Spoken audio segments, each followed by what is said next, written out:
विद्या के दाता हो सरस्वती माता, तोहरे शरण में मैया सबके हुआता।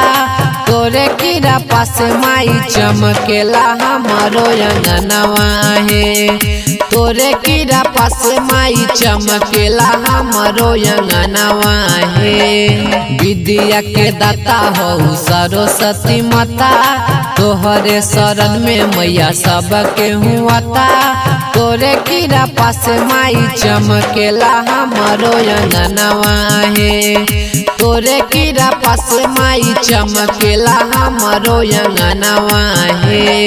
चमकेला चमकेला चमकेला हमारो अंगनवा है, तोरे कीरा पास माई चमकेला हमारो अंगनवा है। Presented by PM Recording Studio, Alamnagar, Madhepura।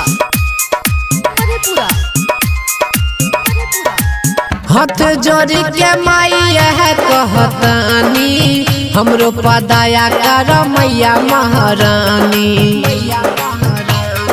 मैया हाथ जोड़ी के माई यह कहतानी, हमरो पदाया कर मैया महारानी। सपना में आवे मैया तोहर खियाल, हमारो सपनावा के करी दो साकार। तोरे कीरा पास माई चमकेला हमारो अंगनवा है, तोरे कीरा पास माई चमकेला हमारो अंगनवा है। चमकेला चमकेला चमकेला हमारो अंगनवा है, तोरे कीरा पास माई चमकेला हमारो अंगनवा है।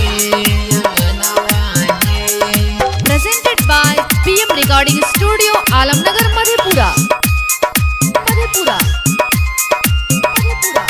सूरज सुमन के साथ लेके माई, नवीन बेदरादी से गीतिया लिखाई। मैया सूरज सुमन के साथ लेके माई, नवीन बेदरादी से गीतिया लिखाई। रोहित रकसल के माई सपना पूरा दो, अमित यासी के सपना पूरा दो। तोरे कीरा पास माई चमकेला हमारो अंगनवा है, तोरे कीरा पास माई चमकेला हमारो अंगनवा है। Presented by PM Recording Studio, Alamnagar, Madhepura।